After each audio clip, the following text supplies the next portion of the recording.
The wedding planner barely glanced at me as she pointed toward the far corner. "Table 16 beside the catering entrance," she said flatly. My daughter-in-law's smile was ice.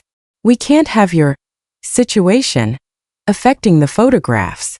My son stared at his shoes. No defense. No warmth in his eyes. Nothing. In that glittering ballroom surrounded by crystal and champagne, I, the mother of the groom, was hidden behind even the waitstaff. My fingers tightened around the stem of my glass until I could feel it vibrate. 10 years alone. 4 decades of sacrifice. And this is where they placed me. I didn't shed a tear. I lifted my head and walked to that back corner like I was crossing the threshold of my greatest shame. Then someone sat down beside me. A man with silver hair and a perfectly tailored suit rested his hand gently over mine and whispered, "Let's act like we came here together." I turned. My breath caught. It was the first love I thought I'd lost to time itself. They had no idea that from this moment forward, I would never sit in the shadows again. If you're still with me, drop a comment and tell me where you're listening from. Every word you share adds strength to this journey. And if this story moves you, hit that like button. It helps us reach others who need to hear it. My name is Evelyn Harper. I'm 66 years old. Widowed 3 years ago. I spent over 40 years teaching literature at a public school in Detroit's East Side. I'm not rich, but my pension and the small home George and I bought together keep me steady. I thought I'd made peace with being alone after George passed from heart disease. But standing in that reception hall today, I finally understood. Real loneliness isn't being by yourself. It's being surrounded by people who refuse to see you. The ceremony took place at the Ashford Manor, a sprawling estate owned by Victoria's family. The very people who never thought I was good enough from the start. Everything was designed to impress. Tables draped in ivory silk. Dom Perignon flowing like water. Guests dripping in designer labels. White orchids stretching endlessly like something out of a European palace. And there I was in my clean but outdated navy dress, feeling like a smudge on a canvas of luxury. When the coordinator directed me to my seat, I thought I'd misheard. Table 16. Right beside the kitchen doors. Behind the photographers. Behind the florists.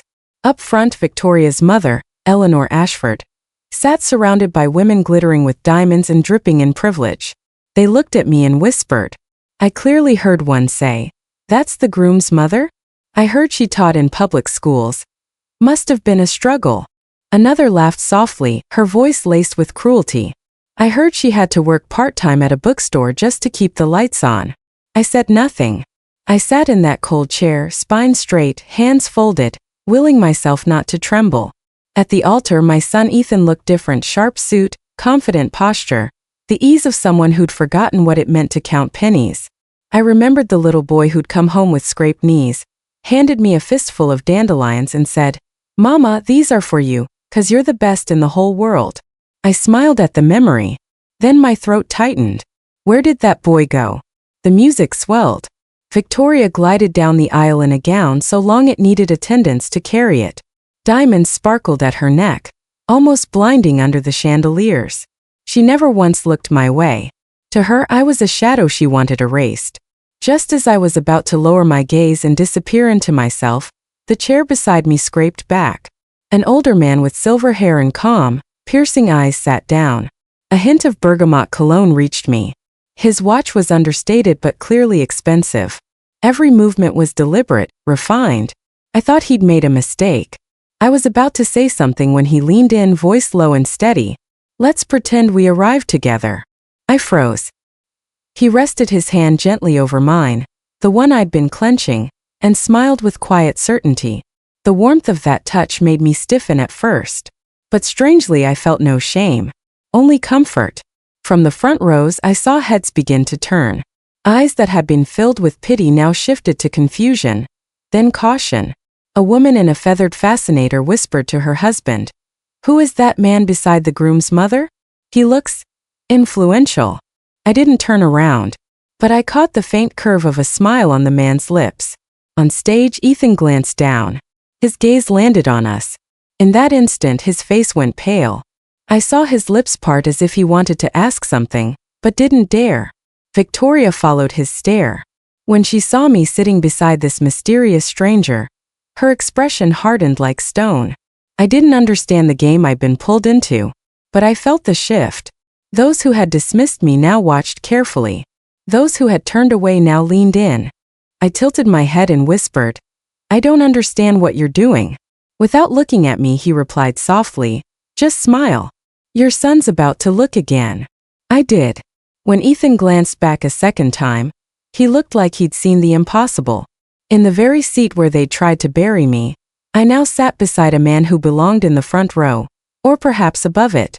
"Perfect," he murmured, squeezing my hand lightly. "Now they don't know where to place you anymore." I looked at him, surprise and gratitude flooding my chest. "Who are you?" I asked, barely above a whisper. He tilted his head, deep blue eyes holding an answer I'd been waiting a lifetime to hear. "Someone you should have found again a long time ago." But before I could process what he meant, the ceremony continued, and I realized this wasn't just about me anymore. This was about to change everything. I didn't have time to absorb it all. The officiant kept speaking. Violins kept playing. Every eye stayed on the couple exchanging vows. But I knew, just from a few quiet words and a steady hand, the entire atmosphere of this event had cracked open. Half skeptical, half curious glances stayed locked on us throughout the ceremony. I caught whispers drifting through the rows. "Is he in private equity? He looks familiar. Wasn't he in that Bloomberg feature last month?" I didn't respond. I only pressed my lips together and looked up at the platform where my son was pledging himself to the woman who had tried to erase me from the day. Strangely, I felt calm. Maybe because for the first time in years I didn't feel invisible. A breeze from the open terrace stirred my hair, and a thought whispered through my mind. "It's time, Evelyn." I didn't know why those words appeared, but my heart recognized their truth. This wasn't Ethan's wedding day anymore. It was the day I came back to myself. I didn't know who the man beside me truly was, or why he chose to help. But from the way he held my hand and redirected every gaze in the room, I felt it. Something was about to shift for good. When the applause began, I stood instinctively. He leaned toward my ear and said, "Let them wonder." I looked around.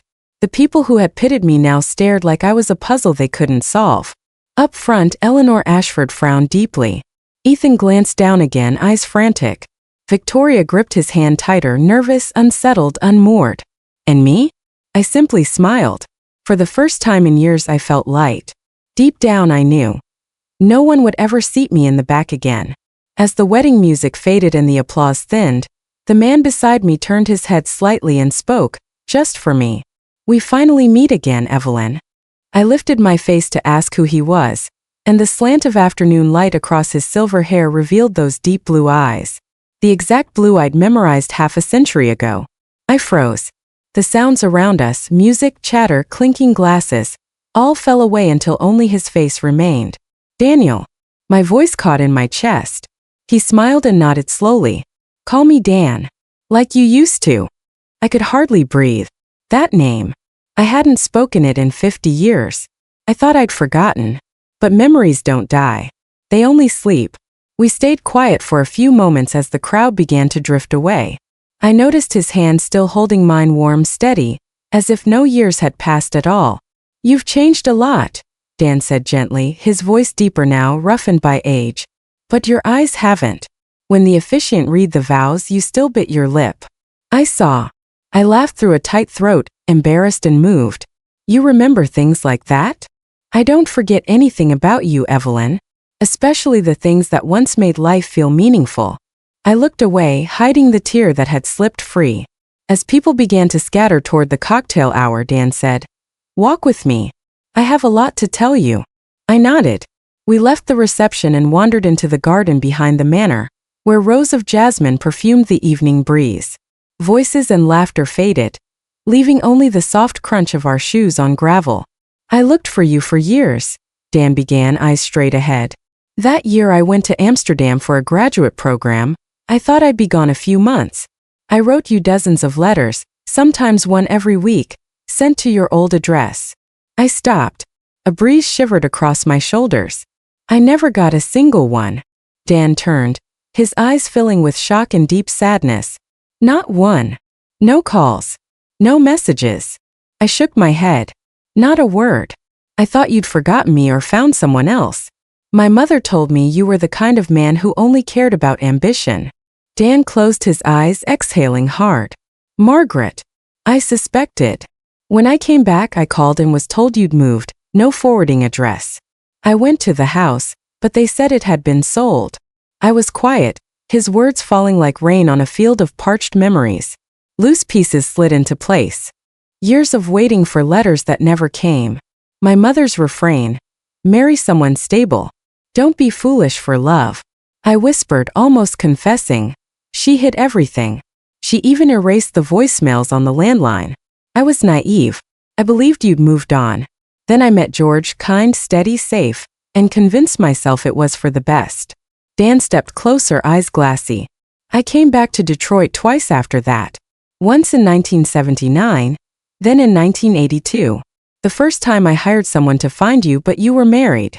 The second time I saw your wedding announcement in the paper. I knew I was too late.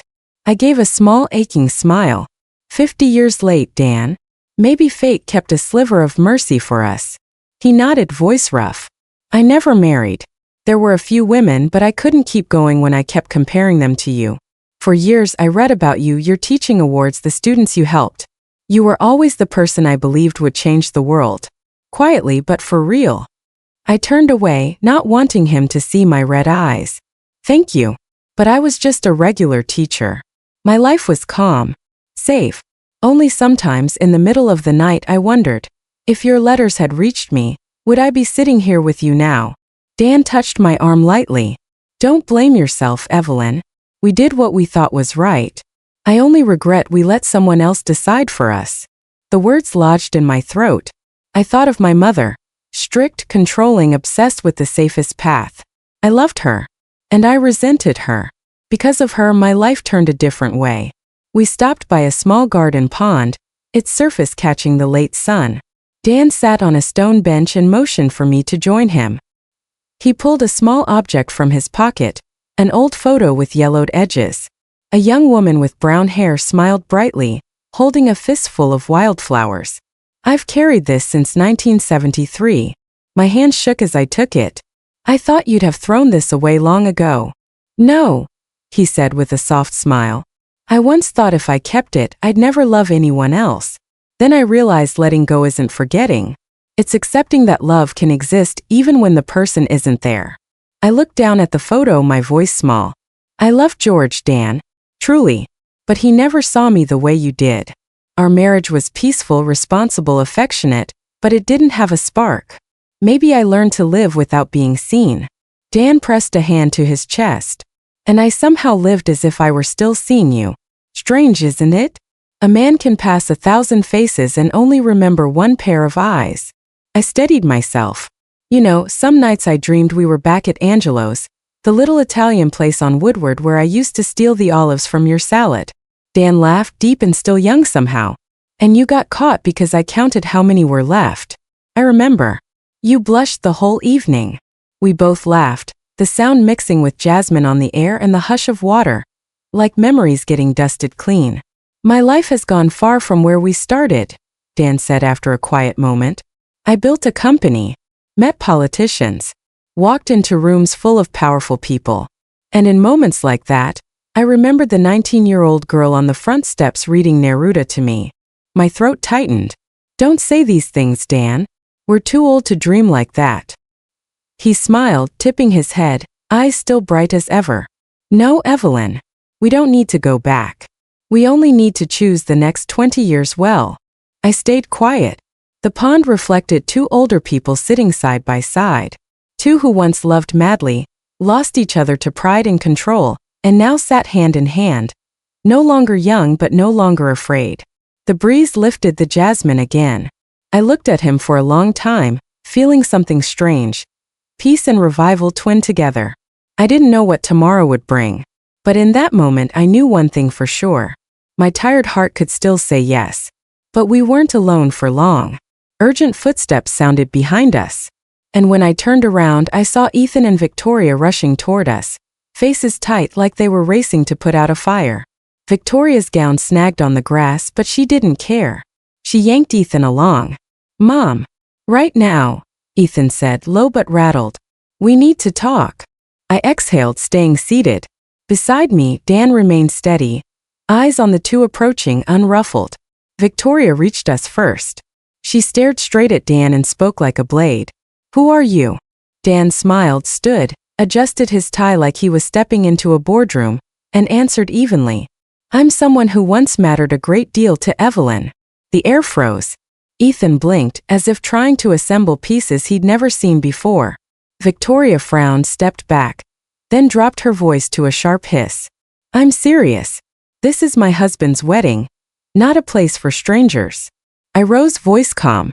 Victoria, you're speaking to my guest.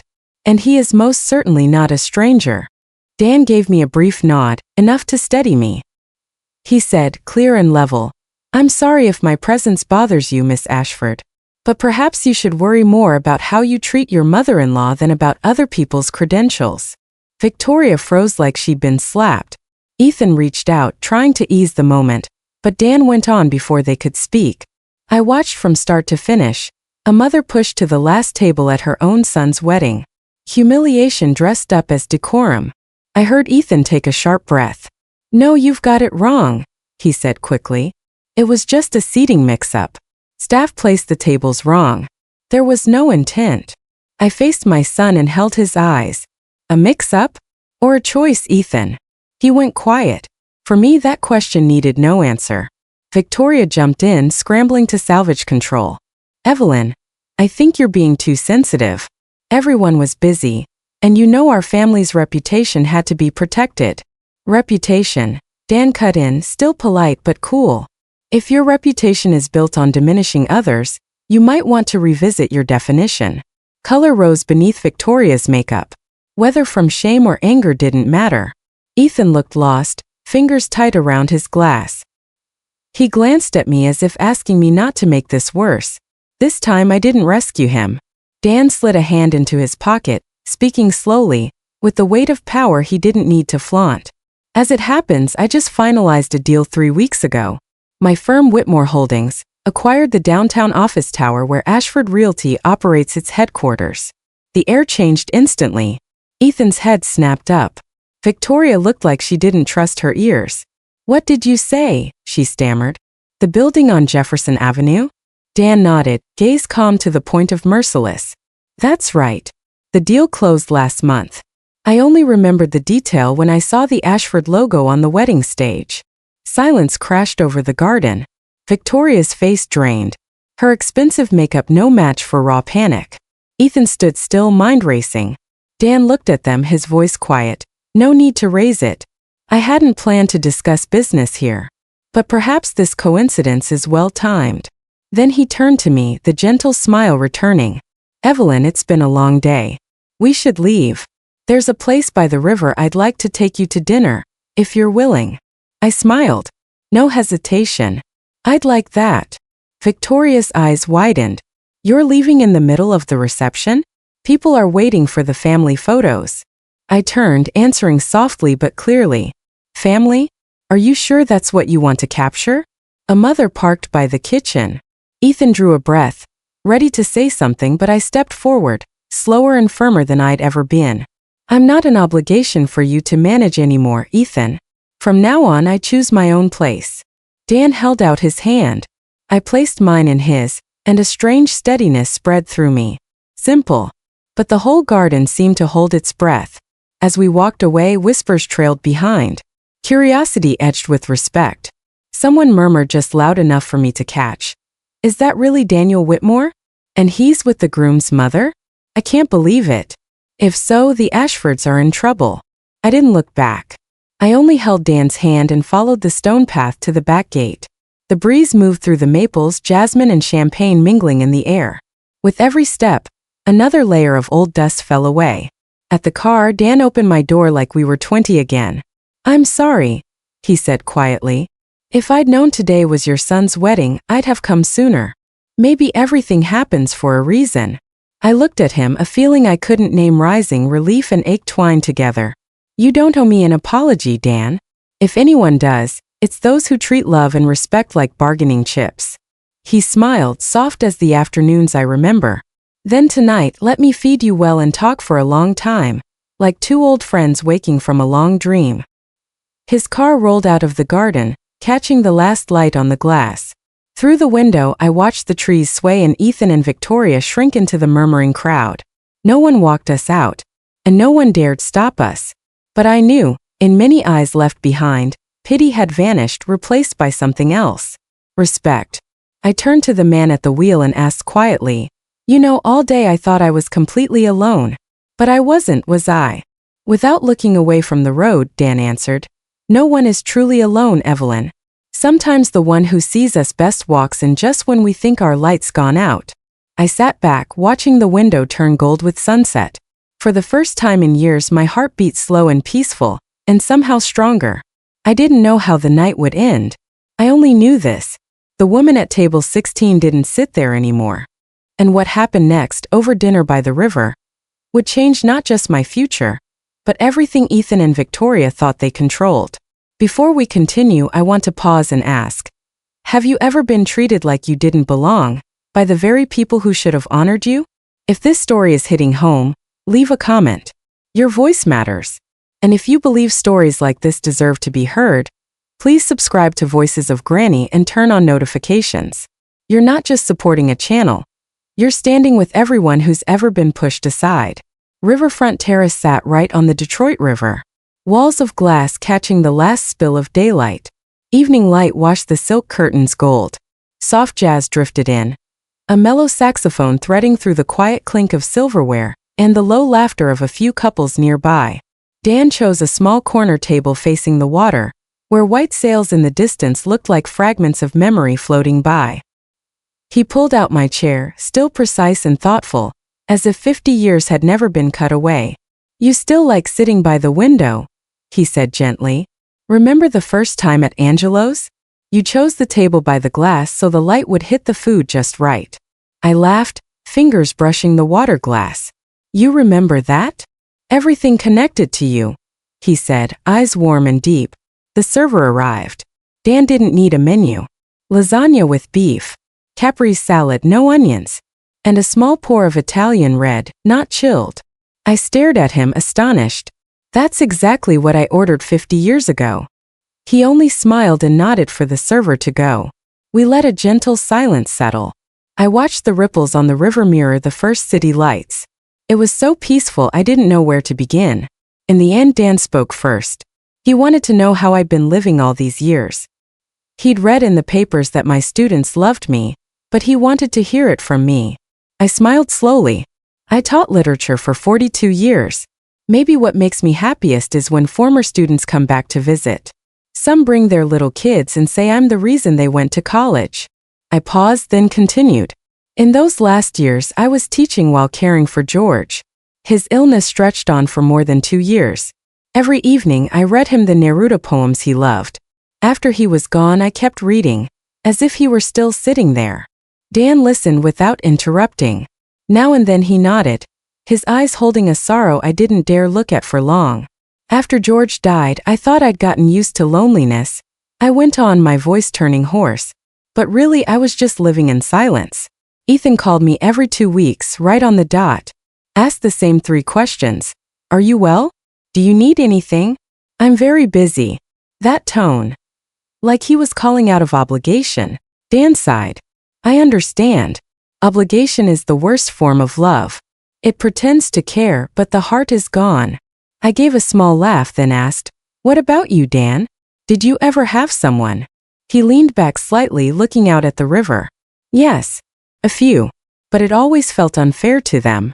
No matter how good they were, I kept comparing them to someone who'd gone very far away. In the end, I chose to live alone. Alone but not empty. Maybe because I always believed you were okay somewhere." That line made my heart pinch. For a moment, I saw the 19-year-old boy again, sitting under the tree in front of my house, notebook in his arms, smiling every time I read a poem. The server brought our food, the lasagna fragrant and steaming. I took a bite. The richness of meat, cheese, and tomato sauce spread across my tongue, and I suddenly laughed. "What is it?" Dan asked.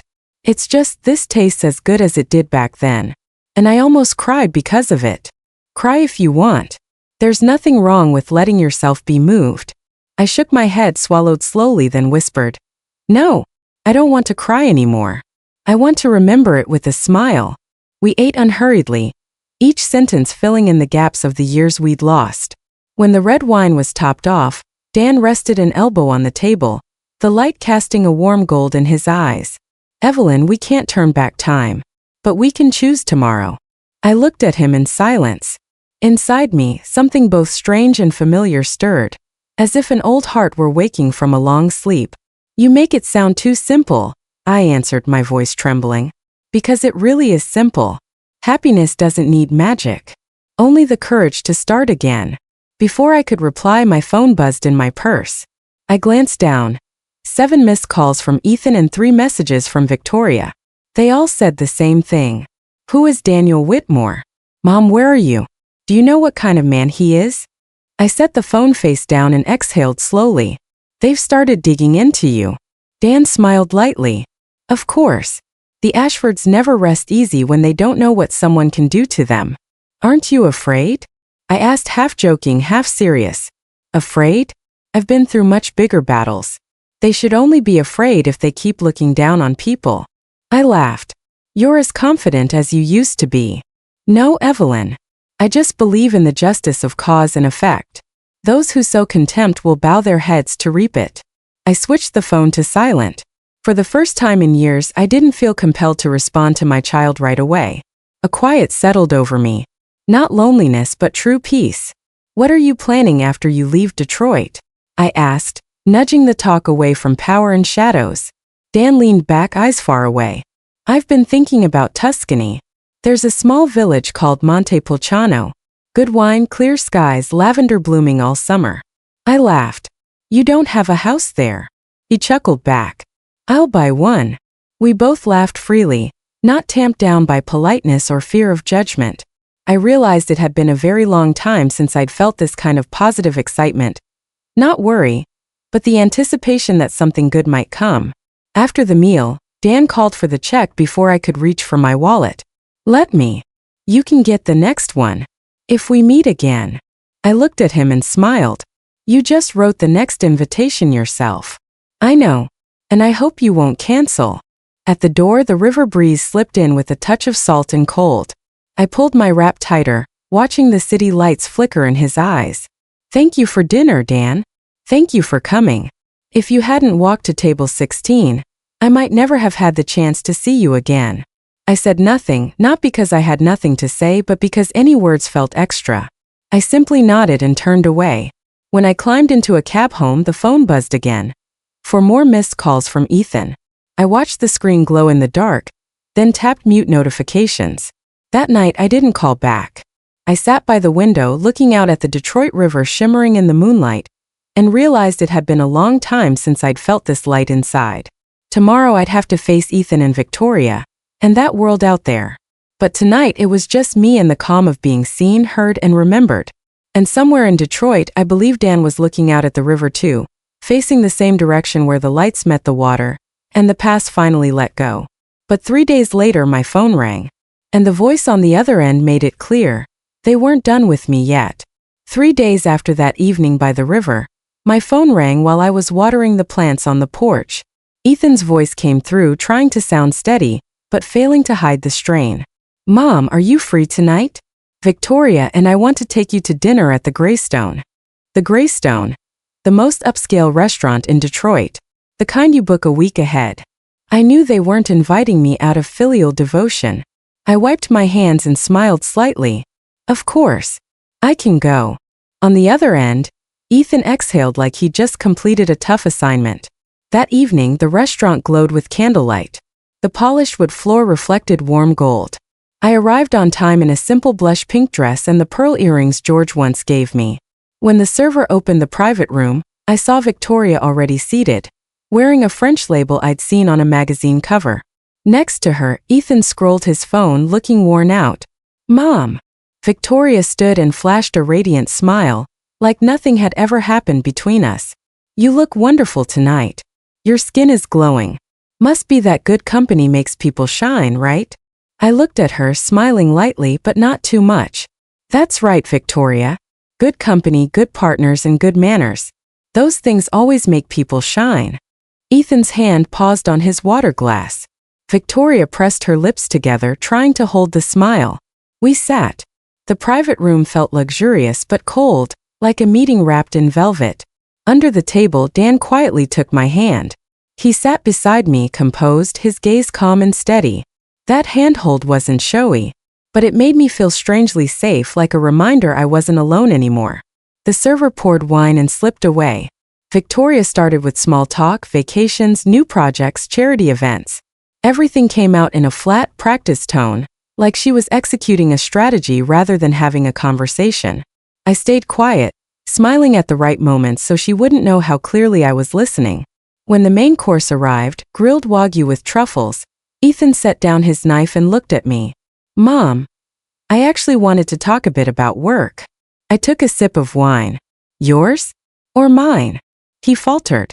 Victoria cut in, voice soft as fluff but edged with calculation. Whitmore Holdings just bought the building where our company's headquarters are. It would be wonderful if your side could consider keeping the current lease. We could all benefit. Dan looked up, not rushing. He cut a piece of meat with measured movements, then said evenly, "Business is business, Miss Ashford. No one gets to change terms based on personal ties, if the conditions aren't right." I saw a tendon jump in Victoria's neck. Ethan forced a thin smile and tried, "I think things can be flexible, as long as both sides want it." Dan set down the knife, a rare sharpness flickering in his eyes. "I'm only flexible with people who know how to show respect." The words drifted out like a breath. Yet the room fell absolutely silent. I straightened, set my glass down, and said gently but clear, "Before we talk business, maybe we should talk about something more important. Respect." Ethan looked at me, flustered. "Mom, I know there was a little misunderstanding at the wedding." I cut in. "It wasn't a misunderstanding. It was a choice. You chose to seat me in the last table beside the kitchen. You chose silence when your wife said my poverty would shame her family." Victoria jumped in fast. "I didn't mean harm, Evelyn. I just wanted the ceremony to look perfect.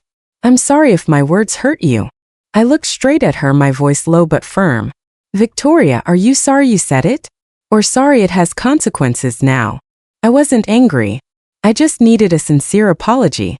But sometimes sincere is the hardest thing to give. And when someone apologizes to you, what makes you believe they truly regret it? Share it with me in the comments, so I know I'm not the only one who's wrestled with that. The question made Victoria choke up. Ethan lifted his eyes to mine, torn between guilt and confusion. He took his wife's hand, his voice getting smaller. "Mom, I really am sorry. I shouldn't have stayed silent that day. I just didn't want to mess up the ceremony." "Mess it up?" I asked softly. "More than seating your mother by the kitchen? You once promised your father you'd never make me feel left out." That day, I'd never felt more foreign to my own son. Ethan lowered his head. I heard a spoon gently tap a plate. Victoria set it down, trying to hide her irritation. Dan spoke up, quiet but impossible to dismiss. "Whitmore Holdings didn't buy that building to make trouble. But we respect principles. Those who act right will always be treated right." They both understood.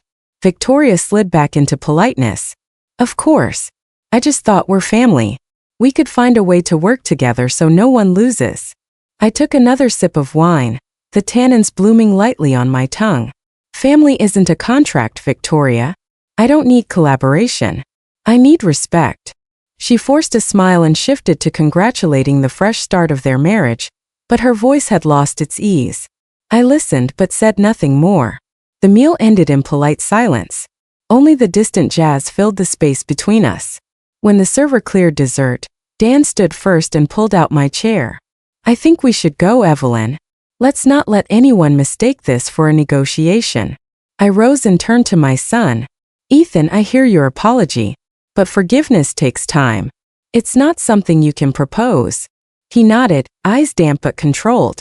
Victoria stood still, lips pressed tight.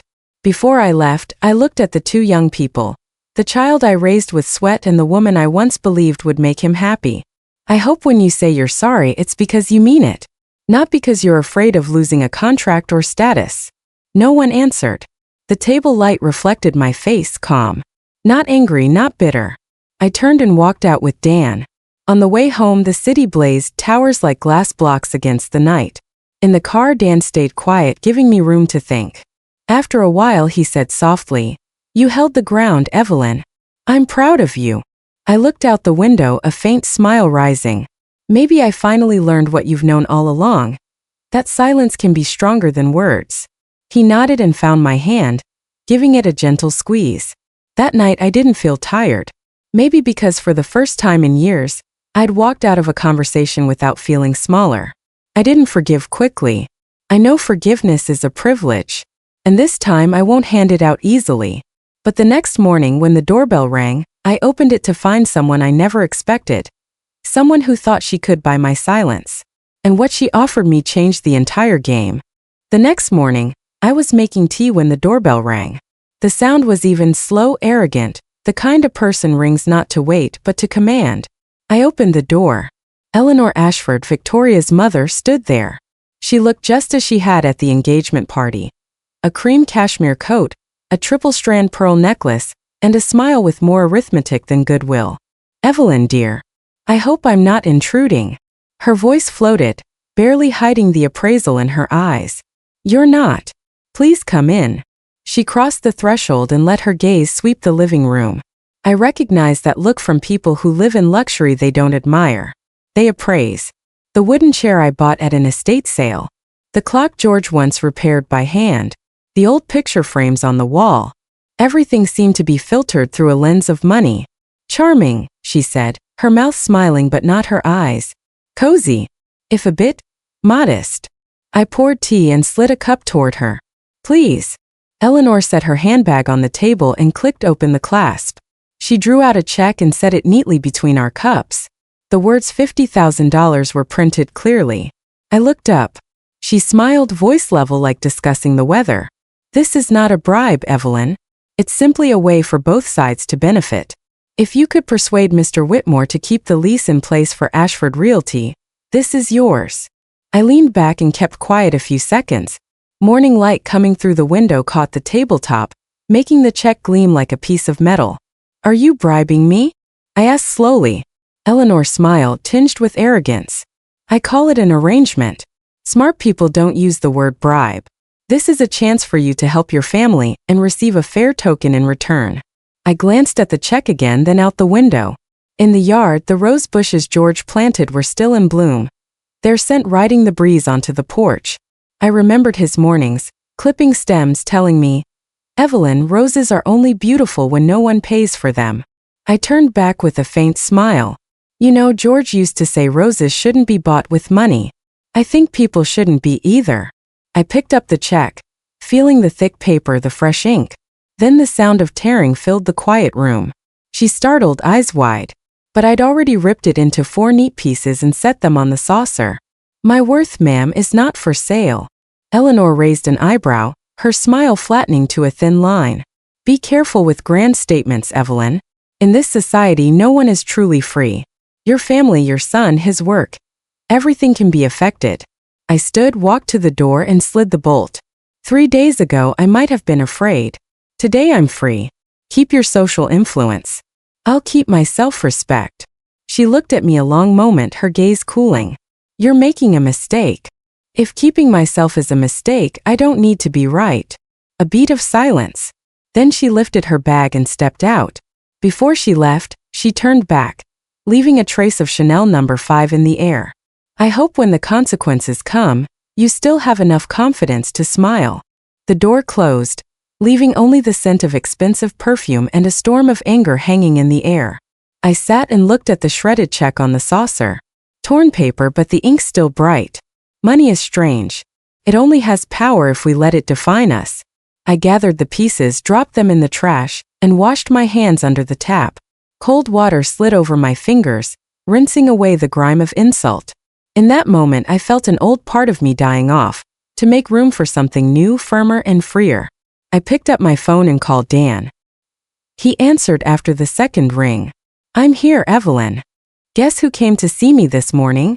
I'm betting it wasn't someone delivering flowers," he joked lightly. I laughed, my voice still unsteady. Eleanor Ashford. She brought a check for $50,000. I'm guessing so we can both benefit. You guessed right. I don't think she liked the way I declined. Dan chuckled, a warm, low sound that drifted through the line like morning heat. I'm proud of you, Evelyn. Plenty of people would take that check and excuse it as practicality. But you're different. I sighed. I don't want my life traded again. I was controlled for too long. Then it's time we do the opposite, he said, steady. This afternoon come to my office. Meet Whitmore Holdings attorney. There are a few things I want to discuss with you. I was surprised. An attorney? Is something wrong? Not trouble. An opportunity. Sometimes justice has to be rewritten by the very people who were dismissed. I was quiet for a moment, looking out at the yard where the sunlight lit the roses. Are you sure, Dan? I've never set foot in a law office. I'm sure. And I want you there not for revenge. So we can close out the old things. I smiled, feeling my heart suddenly light. Okay. I'll come this afternoon. After I hung up, I sat by the window watching the garden soak in the sun. The scent of roses drifted into the room, blending with the trace of Earl Grey still in the air. I thought of George, the one who taught me that self-respect isn't what we say. It's the choice we make when temptation shows up. And today, for the first time in a very long time, I chose myself. Not out of anger, but because I want to be free. In this little house. In a rose garden no one can price. Outside, the clouds thinned. Sunlight poured through the frame and fell across the tea table and the stray scraps of check, glinting like small streaks of a new beginning. That afternoon, I walked into Dan's office. And what I learned there, the plan he'd carefully built, would change everything Ethan and Victoria thought they controlled. That afternoon, I went to Whitmore Holdings as promised. The tower's glass caught the sun, imposing and cold. The kind of architecture that reminds you power doesn't have to shout, just sits higher. Dan met me in the lobby, still in that familiar charcoal suit and deep blue tie. He smiled softly when he saw me, his eyes both encouraging and gentle. You're here. Sarah's waiting in the conference room. The room was on the 29th floor, with cherrywood paneling and a long table under muted lights. The woman at the head of the table stood as we entered. Attorney Sarah Mendoza, around 42, petite, with eyes sharp as a fresh blade. Nice to meet you, Mrs. Harper. I've heard a lot about you from Mr. Whitmore. We shook hands, her grip warm but decisive. A thick file lay on the table, tabbed with blue and red flags. Sarah opened her laptop, her tone calm and professional. I've reviewed the full file on Ashford Realty. You may want to know a few things. The screen showed a financial analysis, numbers, charts, debt ratios, but Sarah never let me get lost. She explained slowly and clearly, like a teacher used to speaking to people outside the business world. Ashford Realty is currently running a very high financial leverage. In plain terms, they're carrying more debt than they can reasonably service over the next 18 months. They are almost entirely dependent on their current building, where Whitmore Holdings holds 100% control. I stayed quiet, feeling my heartbeat slow. If the lease is terminated, they'll have to move everything: staff, data, client contracts. The average cost will be more than $220,000, not counting reputational damage in the market. Dan sat beside me, fingers laced, eyes on me, as if asking silently, "Are you ready for them to taste the bitterness they served you?" Sarah flipped a page. There are two options. Option A. Terminate the lease immediately. I heard the rustle of paper as she continued. Option B. Sign a new lease, but this time on our terms. I tilted my head, questioning with my eyes. Sarah slid a draft toward me. The new rent will be 20% higher. The term will be only 3 years instead of 10. More importantly, this lease will include a special clause, an ethics disclosure. I frowned. An ethics disclosure? Dan smiled slightly and nodded for Sarah to go on. She did. Yes. This clause requires Ashford Realty to carry out 4 public actions as a precondition to continuing the lease. She listed them, voice clear without hesitation. First, a public apology letter to Mrs. Evelyn Harper, posted on Ashford Realty's official website and in 2 local business publications. Second, a commitment to corporate conduct standards, including language on respecting and protecting the dignity of older adults. Third, an annual contribution to the Detroit Elder Justice Fund, overseen by Whitmore Holdings. And fourth, establishing the George Harper Memorial Scholarship for architecture students, worth $12,000 each year for 5 years. The room went quiet. I looked down at George's name and my heart trembled. His name appeared neat and solemn, amid a page full of numbers. A tribute I never dared imagine. What if they don't accept it? I asked softly. Sarah answered, calm but firm. Then the lease will automatically terminate 72 hours after they receive the proposal letter. No court, no dispute. We simply cut access and reclaim the premises. I looked up at Dan. He said gently, sometimes justice doesn't need a prison. It just needs a contract that punishes the right people. I stayed silent for a long time. In my mind I saw Victoria. Those haughty eyes, the half smile, the voice that had choked me at the wedding. I remembered sitting in the last table, my hands shaking while no one cared. And now I had a chance to make them face what they'd done. Not with revenge, but with consequences. I'll sign, I said, my voice steadier than I expected. Dan turned to Sarah and nodded. Add her as a co-signer. She's the one who was harmed, and the one who has the right to close this story. Sarah smiled and jotted a few notes. I'll send the formal version to Ashford Realty this afternoon. Their response deadline is 72 hours. She stood, gathered the files, then held out her hand.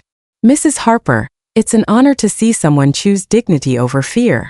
I believe when a woman speaks up, many things change. I shook her hand, feeling the strength in those small fingers. When Sarah left the room, Dan remained, his gaze warm and deep. Evelyn, I don't just want them to learn a lesson. I want you to see that humiliation wasn't meaningless. You turned it into an outcome. I smiled faintly, a rush of hard-to-name feelings rising. Part relief, part weight. I don't want revenge, Dan. I just want them to know they can't belittle people and keep living like they did nothing wrong. I know. And that's exactly why this is right. Outside the building, the afternoon wind kicked up. I stood on the steps a moment, watching the rush of people. Beneath the traffic noise, a strange calm settled inside me. When I got home, dusk had fallen. I lit a small candle in front of George's photo. His face was still gentle in the frame, his smile holding both faith and forgiveness. The flame quivered against the glass. I spoke very softly, as if whispering back to the past.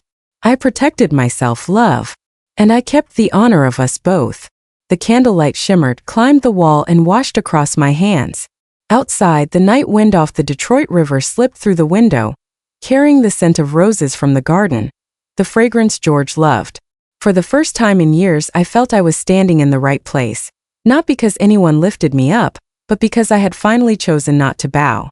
But 2 days later, my phone wouldn't stop ringing. And when I finally answered, Ethan's voice on the other end made it clear. They were panicking. And the clock was ticking. 2 days after the formal proposal went out, I was reading by the window when my phone wouldn't stop buzzing. Ethan's name filled the screen, the third call in 10 minutes. I hesitated, then picked up. My son's voice came fast and panicked. Mom, you have to tell Mr. Whitmore to stop this right now. This is blackmail. I was quiet for a few seconds. Outside, the breeze stirred the curtain, morning light spilling across the table like water. No, Ethan, I said slowly. This isn't blackmail. These are consequences. On the other end, Ethan breathed hard, his voice tight to the point of breaking. They're demanding we apologize in public, set up a scholarship, and raise the rent by nearly 20%. You know that will cripple the company. I'm trying to protect our family's dignity. Yours too. I pressed my lips together and looked at the cold tea in front of me. Dignity, son? Where was your dignity when I was seated at table 16? When you let someone say your mother's poverty embarrasses us? No answer. Only Ethan's ragged breathing and a heavy silence stretching like a rope tightening at both ends. Finally, he spoke lower now. Mom, I don't want to fight. I just want a deal. Tell me what you need to let this go. Money? Or something else? I gave a small laugh, not mocking, just bitter. A deal? Ethan, I don't need anything. I just want you to choose a side. A side. His voice jumped, surprised. Yes. Between the family that humiliated me and the mother who gave birth to you. On the line, everything went still. I thought he'd hung up, until I heard a rough, shaky whisper. I don't know what to say. Then don't say anything. Think, I said. Because for the first time in your life, Ethan, you can't buy or bargain with your mother's self-respect. I was about to hang up but paused, softening my tone. Do you remember when you were 8? You told me you'd never let anyone make me cry. On your wedding day I cried. Not because I was insulted, but because you stayed silent. I heard a long inhale, then only quiet, a long quiet heavy as a decade of avoiding the mirror. At last I said gently like a goodbye, I hope you choose what's right this time. But I can't wait forever. Then I ended the call, refusing to let the conversation slide back into the old orbit where I had to soothe, yield, and soften other people's wrongs. That afternoon, I met Dan at an art gallery in Midtown. No tension, no negotiating, just two people looking at contemporary paintings for the Penthouse Whitmore Holdings was finishing. Dan wanted me to choose, but I'd never been good at big decisions. For the first time in my life, I was about to say, "You pick," and stopped. I looked at a large canvas, fields of blue and white like the sky after a storm. "This one," I said steady. "It makes me feel like I'm breathing." Dan smiled and nodded. "I think George would agree." I smiled back. George would say this color shows dust too easily. But he'd agree. We stood together a long time watching light strike the wood frame. It felt strange in the best way to take part in a big decision without fear. No fear of being judged. No fear of being looked down on. No fear of being wrong. I realized the right to choose isn't a privilege. It's something I'd accidentally misplaced. Loving too many people and forgetting myself. By the time I got home, twilight had settled. I set my bag on the table, turned on the light, and my phone pinged. "Ethan." A short line, no period, no frills. "I need time." I sat with that message for a while. No anger, no joy, just an odd stillness. I typed back. "So do I, Ethan. But the clock is running." I put the phone face down and didn't check if he'd read it. I've learned love doesn't mean waiting without limits. Sometimes to let someone grow up, you have to let them hear the ticking inside themselves, slow, clear, and irreversible. That night I took a warm bath, brewed lavender tea, and opened an old notebook. The yellowed pages still held George's handwriting. To live is to know when to say enough, when others think you won't dare. I closed the book and smiled. Outside, the wind off the Detroit River moved softly and long. I lay down, pulled up the blanket, and listened to my heartbeat. No regret. No anger. Just the lightness of invisible cords finally loosening around my chest. For the first time in years, I slept well without nightmares. No scene of me being shoved to the last table. No cold laugh from my daughter-in-law. No averted eyes from my son. Only me. A 66-year-old woman, peaceful in a small house, knowing that when I wake tomorrow, no one can take my self-respect away. And on the third morning, the deadline arrived. And what happened next would change not just my life, but the lives of everyone who thought they could silence me. On the third morning after the proposal letter went out, I woke earlier than usual. Soft light spilled over the curtains like milk. The house was silent except for the steady tick of the wall clock. Hour 71. If the timeline held, there was just under an hour before the offer expired. I was making tea when the phone rang. "Seb," I started, but Dan cut in gently. "Evelyn." Put it on speaker. "I think you should hear this call." Richard Ashford, chairman of Ashford Realty, came on low, cool, and for the first time in years I heard a tremor. "Whitmore. I'm calling to confirm we accept all the terms." A pause. I could picture him gripping a coffee mug, fighting to keep his voice even, including the public apology, the fund contribution, and the scholarship. "We'll sign and return it today." Dan stayed even. No gloating, no edge. Good. On time. For short words. And the other side knew the game was over. I heard Richard clear his throat, then add, as if to salvage a little dignity, "We hope it ends here. No one wants more damage." Dan replied, soft as a breath. "The only person who was damaged, Mr. Ashford, has already stood up. The rest is just procedure." Then he ended the call. The room fell still. I stood by the tea, my hand trembling, not from joy but because I knew there was no way back. All that had been hidden under family honor would now be public. The insults. The contemptuous looks. Table 16. My mother's poverty embarrasses us. All of it would be written down and covered by the press. Dan set a hand on my shoulder, his voice warm and low. "You okay?" I drew a deep breath and nodded. I'm not scared. Just it feels strange. Like I'm stepping through a doorway I never dared touch. He smiled. You're not stepping alone. Sarah confirmed the apology venue. Tomorrow night at the Riverwalk Club, during the Detroit Youth Foundation Gala. Ashford Realty is the lead sponsor. They want to announce the signing and apologize right on stage. I raised an eyebrow. In the middle of a gala? Exactly. They want to win back face by showing social responsibility. For me, it's fitting justice, bowing their heads where they were proudest. I was quiet a long time, then asked softly, You think I should go? Dan looked at me steady and kind. I think you've listened to others speak for you long enough. It's time to show up for your own story. I nodded. Warmth and fear braided together inside me. Then it's time. That afternoon, a text from Sarah Mendoza arrived. The final agreement has been signed. They sent the scan.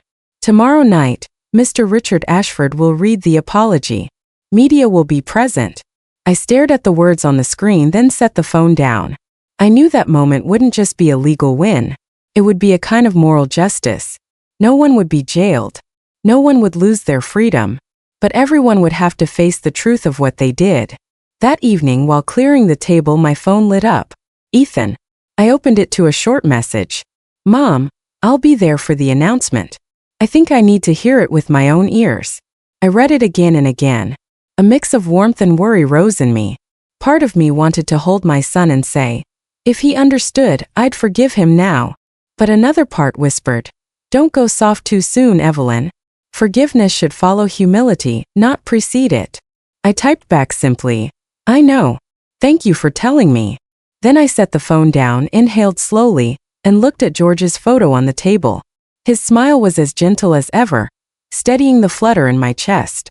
That night, I opened the closet and took out the simple black dress George once praised. Evelyn, that color makes you look like a woman who knows exactly who she is, he'd said at our 25th anniversary party. It still fit. The fabric had softened with time. I pressed it, hung it on the window to catch the morning sun, then sat before the mirror. My hair was more than half silver now, but I smoothed it back and twisted it into a loose bun. No heavy powder, no bright lipstick. Just a touch of foundation and small pearl studs. The lamp reflected a 66-year-old woman whose face was no longer taut, but whose eyes were clear. I looked at myself and whispered, Not the woman in the last table anymore. I pictured tomorrow, the bright room, the faces that once turned away, the shaking voice reading an apology. I didn't know if I'd smile, cry, or simply stand still. But I knew one thing. I would be there, head high the way George would have wanted. Before bed, I got a short text from Dan. I'll pick you up at 6 p.m. Not early, not late. I replied. Bring the contract. I want to see it in our hands. It'll be there. And so will I. I smiled and set the phone down. Outside, the Detroit sky held a pale wash of orange. A light wind off the river carried damp hints of water. I closed my eyes without fear. What I felt was something else, like being given my life back. Not to retaliate, but to close the circle. Tomorrow the world might chatter and the news might run with it.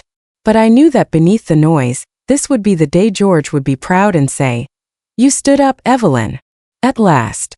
And when tomorrow came, when I walked into that gala and faced them all, I would no longer be the woman they tried to hide. If you've made it this far, thank you.